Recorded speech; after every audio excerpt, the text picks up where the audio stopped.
Good morning, good morning. Ito, magla-live tayo. Ayan po, magla-live tayo. Pasya na naman po si Lomi Hiya, mga idol. Sinamahan niya po yung kaibigan niyang taga Valenzuela na mga kosya ng idol tayo. Ayun, mga barkada daw niya. Sinamahan po niya, mga idol. Tayo na po. Hindi ko na-share yung ano ko, Facebook. So, salamat sa nagdalang mangga. Saka ano yun. Saan pa yun? Yung bumili ng itlog. Salamat po. Sa mga pamangkin ko, yung binigyan ako ng wine na ano.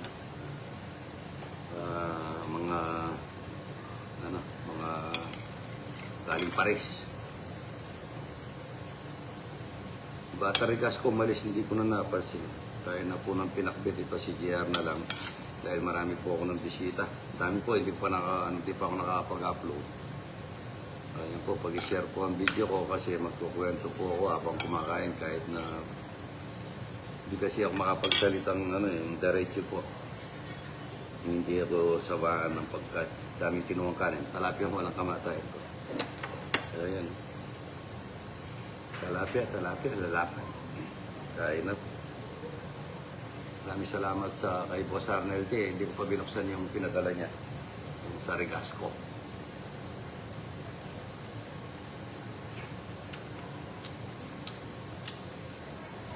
Galing na ng puto si Long Mejia. Aking kaibigan na si Long. Maliit yung dala niyang cooler. Nagdala ng cooler. Maliit. Pinakbit mga ito. May nag-comment po doon sa hindi daw po kami dating mahirap. Ang tatay ko mga idol hindi man nag-aral kahit nag-grade 1. Nag-abroad siya, nakapag-Saudi siya, nagbenta lang ng lupa namin dito may lupa kaming konti dito sa namana niya sa tatay niya. Pinahintay niya 13,000 noon, nalagay 1 hektarya. Nag-abroad siya, sinamahan ng mga kaibigan niya. Nagtatanmark lang po dahil hindi marunong magsulat. Kaso, lahat po ng Karen, lahat po ng mga kasama niya, mga idol, nauwi siya, hindi pinauwi ng boss niya dahil sobrang sipag. Karen, bigyan platito niya kapatis. Matabang, sobrang tabang. Hindi man po nag-aral, tapos yun, matagal siya sa Saudi. Kaso na nag-Saudi siya, napag-aral niya yung mga kapatid ko. Ako, hindi po ako nakapag-aral natapos kasi pilyo po ako nung kabataan ko. Lahat po ata ng kapilyuan na sa akin. Ipay na. Kasara mo na lang dito.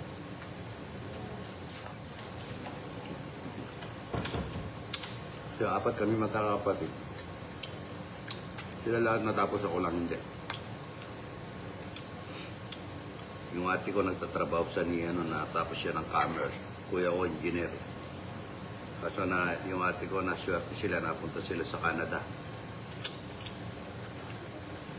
Tapos, yung kuya ko napunta sa Amerika. Yung nasabi po kanina na, tinulungan daw ako ng mga kapatid ko. Hindi po. Naririnig din na yan. Wala akong tumulong sa aming mag-asawa. Nung nag-asawa ako, sobrang po sa akin yung tasa, yung sobrang hamak nila sa akin na saan daw makakarating yung asawa ko dahil dati akong pilyo. Kaya ayaw sa akin ang biyanan ko. Yung asawa ko naman po dati, hindi na siya natapos. Nagmamanicure lang siya, tsaka nangungulot. Ano nangungulot? Hindi, ang pedicure at saka beautician siya pero nakatapos siya 2 years sa professional.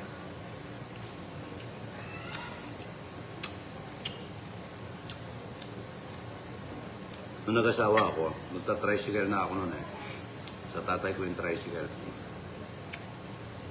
Magbaboundary na ako sa nanay ko.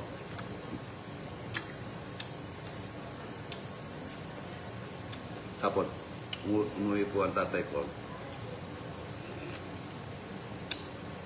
galing Saudi. Sabi niya, paano daw siya wala nang magiging trabaho. Ngayon, ang nangyayari mga idol is meron siya kapatid na nasa Amerika, si Papa Benny. Pero ako kahit na pinadala ng pera ng kapatid niya dahil konti na lang ang dala niyang pera sa galing Saudi para makabili ng jeep. Sabi niya, bibili siya ng jeep at pababoundary niya. Sabi ko, ako na lang magbaboundary kasi wala nang trabaho. Nagpadala ng pera yung tito ko noon, 110,000 ata. Kaso yung napagawa namin jeep, XLT, 86 ata. Tapos yung sobra ay nirampo. Pinagawa namin ng bahay na laki niya is 4 meter by 10 meter. Ay, walang 10 meter.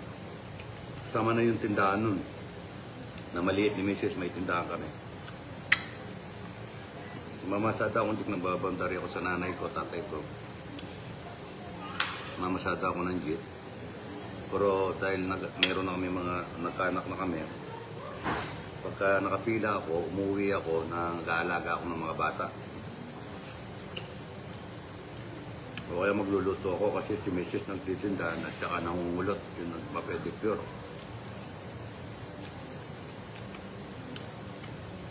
Tapos pagka nagtatakal kami ng harina, asukal, uling, paminta, lalaga kami mais kahit na tanong niyo po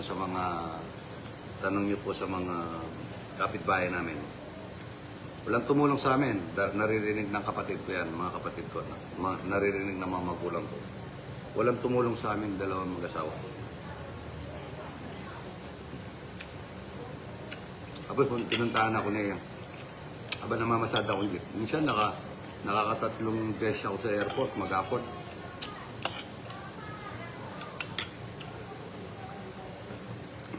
Ang dami namamasadang jeep dito. Ako lang ang suicide ko kahit saan, naarkila ako kahit saan, basta kumita lang ako. Pero wala pong nun. Kaya gusto akong pinaarkila, wala akong alaga. Kung magkano yung kaya nila, yun ang binibigay. Pagka naman galing abroad, mas marami naman ang kapalit. Nung pinasa kami mag-asawa, bago kami mag-asawa, sabi ko, niniok sa Panginoon, nagdasal ako, nangingilabot ako. Nagdasal ako, sabi ko, bigyan ako ng chance na baguhan ang buhay ko. Dahil noon sa isang linggo, ilang beses ata ako magkikipag sa kapilyoan ko. Kung magnakaw kami naman sa bangka.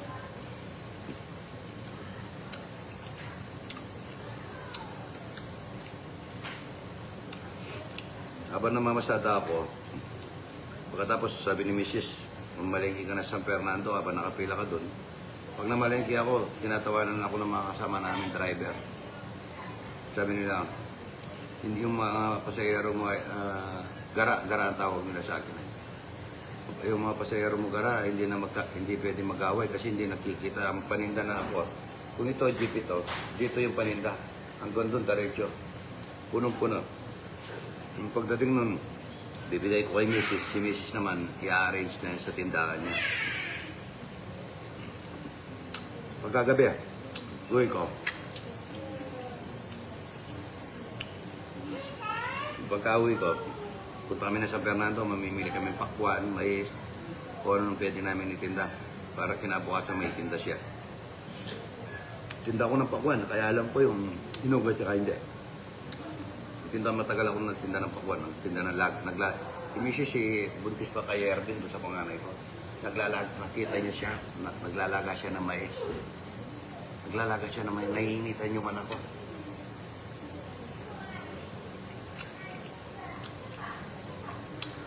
Sa 10 taon ako namamasada ng jeep. Hindi lang pa mamamasada yung naipon ni Mrs. Gusto pa yung nagpapairam ng pera nun, 5%, minsan. Yung mga nagpipispan, napapaiutang na Mrs. Tapos lahat na nagpipispan, yung mga sa tindahan namin kumukuha ng paninda, pag-harvest, noon ang bayad. Nagtitinda ako ng asin. Kahit na masada ako, may tinda kaming asin. May tinda kaming paggamot ng isda. Nag-expand na kami noon. Nagtinda ko ng mga feeds. Kung magtakal ako ng feeds, mga idol, 2 kilo, 5 kilo, madalang lang akong gumamit ng timbangan. Kaya sakto-sakto po yung pagtansya ko. Pati sa asukal, pag nagtakal ako ng asukal, 2 batya. Buhos namin doon yung asukal. Buhos ko doon. Tatakalin ko yung madalala ako magtimbangan. Lahat, mabilis. Pagkakalating kilo, mabilis. 1/4. Pagka na binilang ko yun, sobra, wala magsasobra nun. Ganun ko na lang. Pero kung timbangin mo yan, kahit na yung pit na tiginano ko, pagka tinimbang mo yung... Kasi pagka dinala mo sa isip mo at yung gawa mo, dinala mo sa gusto mong gawin, magagawa mo.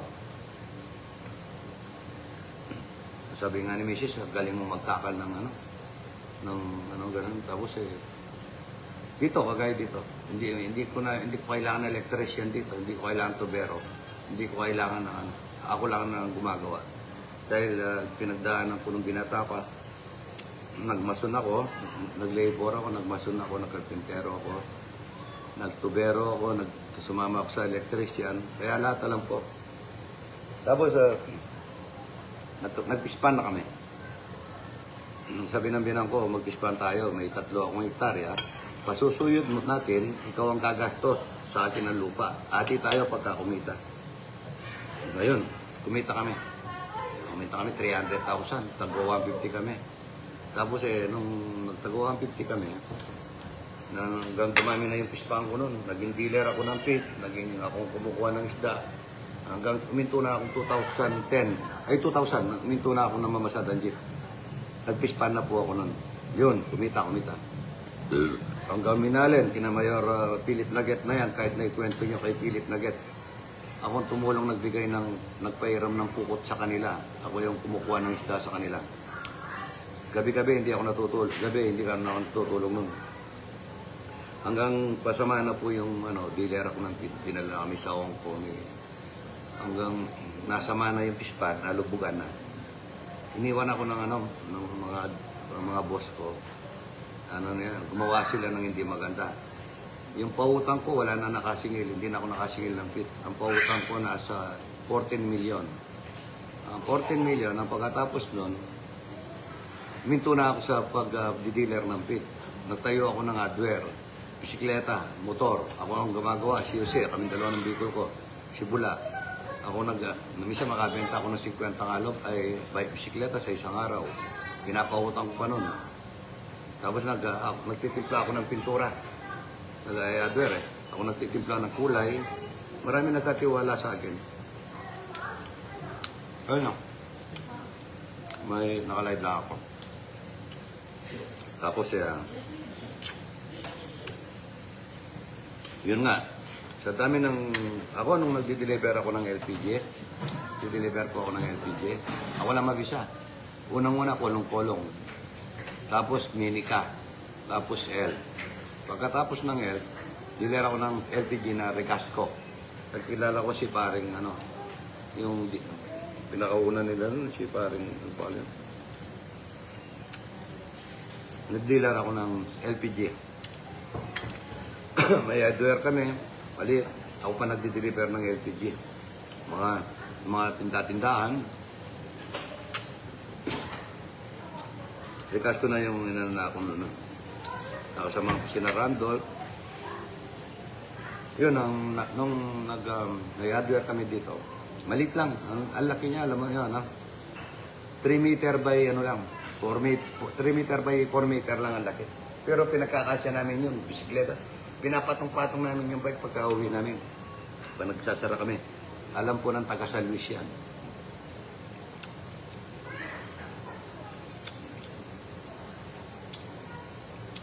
Tapos shortcutting ko na lang. May nagtitindang bote-bote dito, si Ramirez, dito sa harap. Sabi ko, pwede kaya akong magkasalinahan ka ako, bilhin ko yung lupa dito. Dito kami na-swerte na Binili ko to 340,000. yung lupa. 1,000 square meter mura. Hanggang dumami.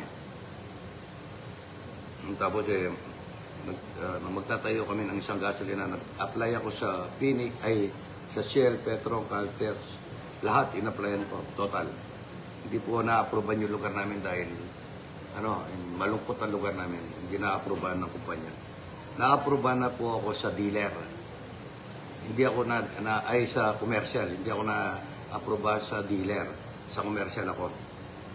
Kaya po nung nagtayo ako ng gasolina maliit dito, maliit lang. Bumili ako ng truck na maliit. Bumili ako ng hanggang lumaki. Naging dealer ako kasi sa commercial ako napasok. Pero independent lang dati. Hanggang nakita kami ni Dennis doon sa Phoenix. Nagkausap kami sa, ginawa akong dealer po sa Buluson dito. Hanggang naglabas na po ako ng mga tanker. 2010 yun, hanggang 2017, nag-dealer ako ng gas at saka diesel, mga idol. 7 years yun. Buluson, hanggang Quirino Province, Ilocos, Cagayan, Aparif, Nueva Vizcaya, Antipolo, Quezon, Cavite, Laguna, Batangas. Naging dealer po ako ng hanggang Nabotas, Genesis Bus, hanggang Florida Bus, hanggang mga bus company dyan sa Valenzuela, yung tumatakbo sa EDSA, hanggang mga barko, mga Nabotas sa barko. Dealer po ako. 2010 yun, hanggang 2017. 2017, natapos na mga anak ko. Binigay ko na sa kanila dahil hindi man kasi ako nag-aral. Napalaban po yung utak ko. Sabi ko 2017, tapos na rin kayo. Kayo na lang magpatuloy sa negosyo kung gusto ko sa farm. Ngayon, binili ko po yung lupa doon. Mura lang nun. Mura lang, 300 per square meter lang. Ayun, hanggang tinatayo ko yun. Nagluluto kami. Nagluluto ako. Mga tawang ko, tatanim kami. Kaso ang problema ko, 3 po yung account ko sa Facebook. Ang account ko sa Facebook, isa dito sa opisina, isa kay Mrs., isa sa akin. Yung sa opisina, nakikita nila yung Facebook ko doon. Ginawa akong TikTok ng manugang ko si Ana Marie. Lahat ng ginagawa ko, in-upload niya sa TikTok. Doon po ako sumikat sa TikTok. Hanggang nakagawa ako ng page. Pero kami dalawa, walang tumulong sa aming mag-asawa. Kapatid, magulang, wala po. Yung tinulungan ng tito ko, sa tatay ko, kasi nag-boundary naman ako sa tatay ko ng Jeep 4060.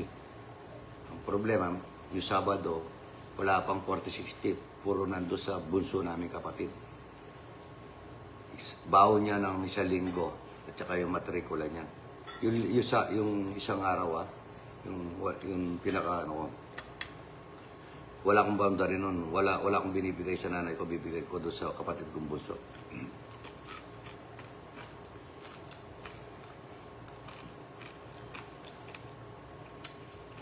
Pero sabi niya, nung nag-comment, ano daw, tinulungan daw ako ng mga kapatid ko. Naririnig ng mga ate ko yan, kuya ko yan. Naririnig ng mga magulang ko yan. Hindi po, kami dalawa na misis. Sipag at syaga. Tiwala sa tao, mahalin mo yung mga pamilya mo, magulang mo, mga anak mo, pamilya mo, kapitbahay mo. Kamukha mong tao, mahalin mo. Number 1. Ano tubig? Huwag kang gagawa ng hindi maganda kasi ako marami na akong pinagdaanan na hindi maganda nung binata ako. Kaya nung kinausap ko ang Panginoon, mabilis niya akong binigyan ng pagkakataon. Black sheep ako sa barangay. Nakapagpagawa na ako ng simbahan. Sa bisitas namin dito, sa simbahan namin dito. Eskwela, nakatulong na rin ako. Mga gulang ko, pinagawa ko ng bahay. Kahit na hindi ako tinulungan ng sabi ng kapatid ko. Noon. Medyo mahirap kung ikwento ko. Personal ko na yun. Pero walang tumulong sa aming mag-asawa. Sipag at tiyaga. Number 1, pareha sa buhay. Kaya po nagsishare naman ako. Mga idol, kaya nagsishare ako. Dahil sa binigyan tayo ng pagkakataon ng Panginoon. Binigyan ako ng pagkakataon na ganito. Sabi ko nga ba't hindi ko kaya mag-share kahit na, hindi ako mayaman hindi ako sobrang yaman. pera ko nga sa, ano, nakatago sa akin, wala mang 500,000.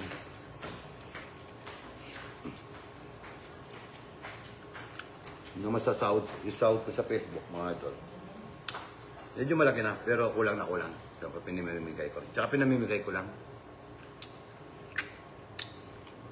Nung pang hindi ako nagpe-Facebook, nag-TikTok ko, wala ako sahod, ginagawa ko na yun. Yung pang...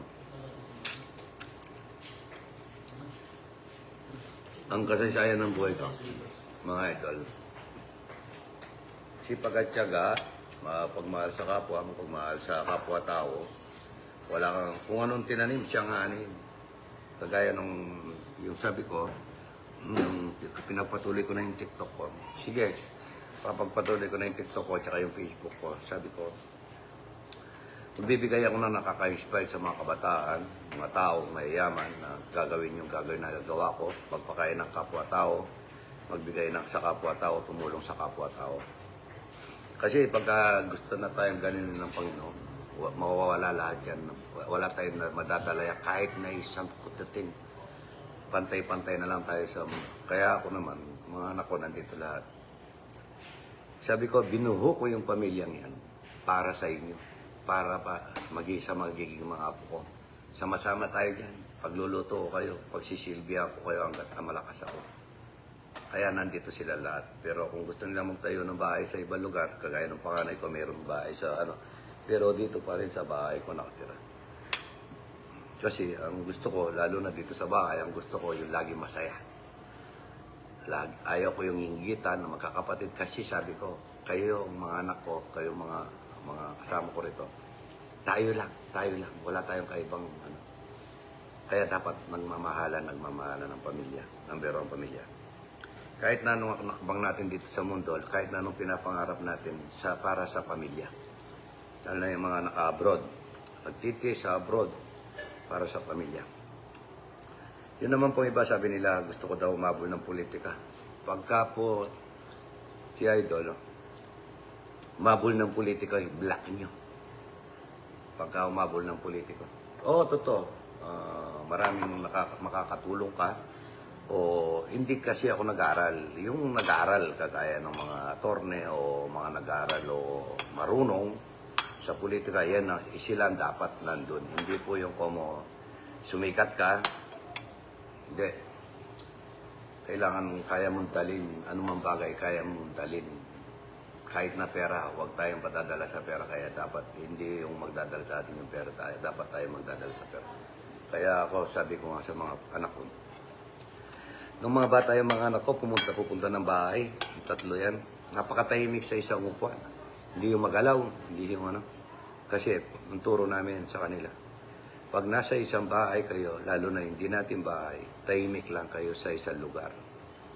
Lagi kayong maiyain. Lagi namin sinasabi yun.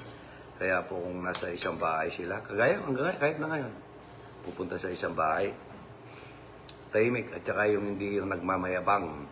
Ang pagmamayabang, hindi mo na ipagmamayabang yan na malalaman at malalaman din ng tao yan. Kahit na hindi mo sasabihin, malalaman at malalaman din.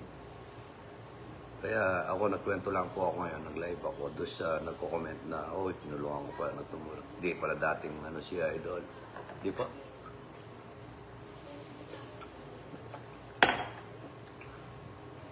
Minsan mag-live ako, magtayo ako ng isang poste. Ako magmamason. Pero meron ako nakapondo po dyan, hindi ko pa na-upload, kung paano paghawak ng arendilya, tsaka yung paghahalo na semento, kung ilan ang ito, pinagawa ko po itong bahay na to, wala akong architect dito, wala akong engineer, wala akong ano, ako lang ang nag-isip lahat. Hindi po siguro ano yung kahit na hindi ako nag-aral, yung abilidad at saka yung hindi ko mo may pera ka, hindi rin. Yung talagang gustong-gusto mong gawin, magagawa mo kung gusto mo. Kung naintindihan mo yung gawa. Kaya po yung pinagdaanan namin ni Mrs. kung magdi-deliver ako ng feeds nun, nung pagkain ng baboy. Alam niyo, si parang Pilopi niya, yung barkada ko rito. Kasamahan ko kung INT na ngayon. Minsan siya na sumasama pagkagabi. Pero ako yung namumuhunan nung kumukuha kami ng mga isda. Si Mayor Philip Naget, Mayor Philip ng Minalin, alam niya, kilala niya rin po ako. Kaya po, sabi ko nga, sipag at saka yung maging totoo ka sa tao, number one yung Panginoon, hindi natin kinakalimutan. Bago tayo matulog, bago tayo kumain, bago tayo lumabas ng bahay. Kaya po kami may chapel kami dito sa bahay. Malagi tayo magdadasal, iiwas tayo sa kapahamakan, tukso, o anumang bagay na parandali ang aliw o pagka yung maninira sa iyo. Ako na, kami siniraan na kami, pero napakasakit nun. Pero nakayanan namin tumayo ulit dahil sa tiwala sa Panginoon at sa kapwa-tao mo at saka sa pamilya. Number one, ako po hindi ako nagsusugal. Ang bisyo ko lang po is nagluluto. Nagluluserve yan mga anak ko. Yan ang pinakabisyo ko. Tapos magtatanim, pinapakain ko sa tao. Yun, masaya na po ako doon. Masaya na ako doon. Hindi ako nagsusugal, hindi ako nagbibisyo. San Miglite, yan. Umaga, ay gabi, pampatulog, pang vitamin, yun lang. Pero sa gamot, wala pa po akong iniinom na gamot. Kung hindi, yung sepo, apo po yung para hindi ka tumaba. At saka yung iba kong galing sa Korea na ginseng yan. Yan po yung biniinom niya ito. Yan, nakuwento ko po, pero makukwento ko pa po yan lalo. Pagka naka-vitamin akong dalawa, makukwento akong, dahil kasi alam kong ikwento dahil pinagdaanan ko. Kung, magaling po ako lahat po sa Maynila noon eh. Noon, pagka namamasada nga ako ng jeep, sabi ng tita ko, pagdadrive mo nga ako, sabi niya, sa Pasig, Manila. Magmula sa Renaissance, Manila, hanggang Pasig, doon sa biyanan ko, naging kapatid ng biyanan ko, nilalakad ko yung 5 kilometrahe hanggang doon. Bibigyan ako ng tita ko noon 100 piso pang kain ko na. Ngayon, para makatipid ako, makasave ako ng 100, lalakarin ko yun magmula dito sa Renaissance hanggang Pasig, 5 kilometrahe. Lalakarin ko lang yun, hindi man ako mamamasay noon para makatipid. Makikikain ako doon. Kasi ang pasok ng aking tita, nagbebenta siya ng alas, pasok niya alas 10, labas siya alas 7 ng gabi. Doon muna ako sa Pasig, makipagkwento, makikipagkakain, tapos makikipagmerienda. Madami akong pinagdaanan na kahirapan, kaya sabi ko, yung palagi ako nagpapasalamat sa Panginoon. Kilala po ako dito sa Pampanga. Lalo na yung mga kababayan namin dito sa San Luis. Yun ang mga tauhan ko dito. Kaya nga, di ba sabi nila, lagi ako nagpapakain. Dito po lahat ng mga tauhan ko, libre tirahan, libre lahat. Pagkain, kahit na naka-day off yan, libre pagkain yan, libre merienda yan. Tapos yung iba, sabi ko sa mga driver ko, gusto ko, aasenso ako kung aasenso ko ako, aasenso din kayo. Yun, nakapagpagawa sila ng bahay. At medyo okay na. Marami motor, nakapagpatapos na ng pag-aaral. Marami na akong natulungan. Yung mga pumapasok ng pulis, mga pumapasok ng bombero. Marami ako dahil advisory ko sila ako ng Region 3 at saka ng mga IPPO. Marami ako tayo napapasok na pulis. Ang sa akin, puro tulong lang. Hindi, walang papasok sa akin. Wala pa pong papasok sa akin, mga idol.